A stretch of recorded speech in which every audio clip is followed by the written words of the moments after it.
അല്ല, അംഗീകരിക്കാതിരിക്കുന്ന പ്രശ്നമില്ലല്ലോ.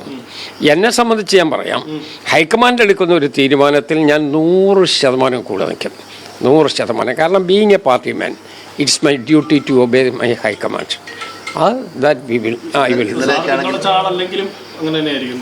എന്തോ അതൊന്നും അല്ല, ഇതല്ല പാർട്ടി ഡിസിഷൻ വരുന്ന വേറെ, വ്യക്തികളുടെ അഭിപ്രായങ്ങൾ വേറെ. വ്യക്തികളുടെ അഭിപ്രായം നമ്മൾ രേഖപ്പെടുത്തിയിട്ടുണ്ടാകും.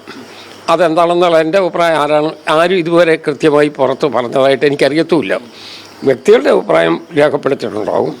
അതെല്ലാം കേട്ടതിന് ശേഷം ഒരു ഫൈനാലിറ്റിയോടുകൂടി ഹൈക്കമാൻഡ് ഒരു തീരുമാനം പറയും.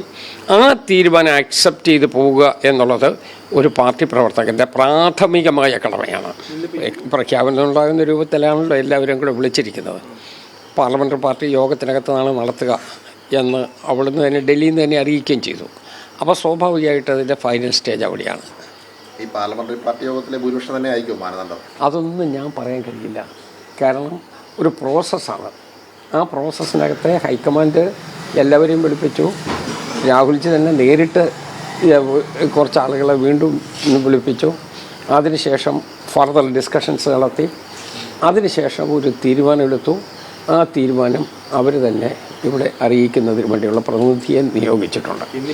ഇതൊരു വളരെ ക്ലാരിറ്റിയുള്ളൊരു പ്രോസസ്സല്ലേ, ക്വസ്റ്റ്യൻ ചെയ്യാൻ പറ്റുകയില്ല.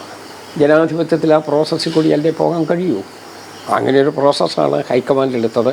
സത്യം പറഞ്ഞാൽ ഈ കാര്യത്തിൽ ഞാൻ ഹൈക്കമാൻഡ് എൻ്റെ എല്ലാ വിധത്തിലുള്ള സന്തോഷം അവരെ അറിയിക്കുകയാണ്. ഹൈക്കമാൻഡ് ഒരു വലിയ സമ്മർദ്ദത്തിലായെന്ന് തോന്നിപ്പോയില്ലേ? എല്ലാ നേതാക്കന്മാരൊക്കെ പല അഭിപ്രായങ്ങളൊക്കെ പറഞ്ഞ് അത് നാച്ചുറലല്ലേ. ഒരു ജനാധിപത്യ പാർട്ടിക്കകത്ത് ആളുകൾക്കെല്ലാം ഒരേ അഭിപ്രായം ഉണ്ടാകാവൂ എന്ന് പറഞ്ഞാൽ പറ്റുമോ? അതൊരു പട്ടാള ഭരണത്തിൻ്റെ കീഴിൽ നടക്കും. ജനാധിപത്യത്തിനകത്ത് വിഭിന്ന അഭിപ്രായങ്ങളുണ്ടാകും. പക്ഷേ അതിനെ കോർഡിനേറ്റ് ചെയ്യാൻ പറ്റുന്ന ഒരു കോർഡിനേറ്റിംഗ് ഫോഴ്സുണ്ട്. ആ ഫോഴ്സ് പാർട്ടി ലീഡർഷിപ്പാണ്. ആ ലീഡർഷിപ്പ് പ്രോസസ്സ് ഒന്നും കൂടാതെ നേരിട്ട് നറുക്കെടുത്ത ആളിൻ്റെ പേര് പറയുന്നതല്ല. എല്ലാ പ്രോസസ്സും നടത്തി പാർലമെൻ്ററി പാർട്ടി, പിന്നെ ഡൽഹിയിലെ മീറ്റിംഗ്, അതിനുശേഷമുള്ള ഫർദർ ഡിസ്കഷൻ, അതിനുശേഷം ബന്ധപ്പെട്ട ആളുകളുമായി ഇരുന്ന് എല്ലാ പ്രോസസ്സും സാധാരണഗതിയിലൊരു പാർട്ടിയിൽ ചെയ്യാത്ത വിധത്തിലുള്ള എല്ലാ പ്രോസസ്സും പൂർത്തിയാക്കിയതിന് ശേഷം അവരുടെ ഫൈനൽ ഡിസിഷൻ എന്ത് എന്നുള്ളത് ഇങ്ങോട്ട് അറിയിക്കുകയാണ്. ആ ഫൈനൽ ഡിസിഷൻ അറിയിക്കുന്നതിന് വേണ്ടി സത്യം പറഞ്ഞാൽ കോൺഗ്രസ് പാർലമെൻ്ററി പാർട്ടി കേരളത്തിൽ നിന്ന് പ്രമേയം പാസ്സാക്കി കൊടുത്തിട്ടുണ്ട്. അവിടെ രാഹുൽജിക്കും കോൺഗ്രസ് പ്രസിഡന്റ് ഖാർഗെജിക്കും തീരുമാനമെടുക്കുന്നതിന് വേണ്ടി അങ്ങോട്ട് വിട്ടൊരു കേസാണ്. എന്നിട്ട് പോലും ആ തീരുമാനമെടുക്കുന്നതിന് മുമ്പ് ഇത്രയും പ്രോസസ്സ് നടന്നില്ലേ? ആ പ്രോസസ്സിന് ശേഷം എന്താ ഡിസിഷൻ എന്നുള്ളത് അവർ അറിയിക്കുകയാണ്. അല്ല, അംഗീകരിക്കാതിരിക്കുന്ന പ്രശ്നമില്ലല്ലോ.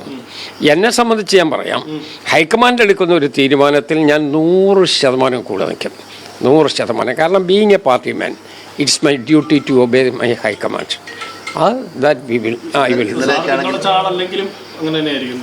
എന്തോ അതൊന്നും അല്ല, ഇതല്ല പാർട്ടി ഡിസിഷൻ വരുന്ന വേറെ, വ്യക്തികളുടെ അഭിപ്രായങ്ങൾ വേറെ. വ്യക്തികളുടെ അഭിപ്രായം നമ്മൾ രേഖപ്പെടുത്തിയിട്ടുണ്ടാകും. അതെന്താണെന്നുള്ള എൻ്റെ അഭിപ്രായം ആരും ഇതുവരെ കൃത്യമായി പുറത്ത് പറഞ്ഞതായിട്ട് എനിക്കറിയത്തുമില്ല. വ്യക്തികളുടെ അഭിപ്രായം രേഖപ്പെടുത്തിയിട്ടുണ്ടാകും. അതെല്ലാം കേട്ടതിന് ശേഷം ഒരു ഫൈനാലിറ്റിയോടുകൂടി ഹൈക്കമാൻഡ് ഒരു തീരുമാനം പറയും. ആ തീരുമാനം അക്സെപ്റ്റ് ചെയ്ത് പോവുക എന്നുള്ളത് ഒരു പാർട്ടി പ്രവർത്തകൻ്റെ പ്രാഥമികമായ കടമയാണ്. ഇന്നിപ്പോൾ UDF MLA മുഴുവൻ വിളിച്ചിട്ടുണ്ട്. അപ്പോൾ ഈ പാർലമെന്റ് പാർട്ടി കഴിഞ്ഞ് അടുത്ത ഘട്ടത്തിൽ അതിവേഗത്തിൽ എല്ലാ നടപടികളും ഇന്ന് തന്നെ പൂർത്തിയാക്കാൻ വേണ്ടി പറ്റുമോ? ഇത് രണ്ട് ഘട്ടമാണ്. ഒന്ന്, കോൺഗ്രസ് പാർലമെൻ്ററി പാർട്ടി ലീഡർ, ആ ലീഡറെ തിരഞ്ഞെടുക്കുന്നതിലാണ് ഇവിടെ കോൺഗ്രസിൻ്റെതായ പ്രോസസ്സ് നടക്കുന്നത്. മുഖ്യമന്ത്രിയുടെ ഇന്നയാളിനെ വിളിക്കണം എന്ന് പറഞ്ഞ് ഗവർണർക്ക് കത്ത് കൊടുക്കണം. ആ കത്ത് കൊടുക്കുന്ന സെക്കൻഡ് സ്റ്റേജാണ്. അത് റൂളിംഗ് ഭാഗത്ത് നിൽക്കുന്ന, ഭരണഭാഗത്ത് നിൽക്കുന്ന ആളുകൾ മുഴുവൻ ആളുകൾ ഒപ്പിട്ടോ അല്ലെങ്കിൽ അവരുടെ കക്ഷികളുടെ നേതാക്കന്മാർ ഒപ്പിട്ടോ ഒരു കത്ത് കൊടുക്കുക എന്നുള്ളത് അതിൻ്റെ കീഴ്വഴക്കാണ്, ഭരണഘടനാപരമായ ബാധ്യതയാണ്.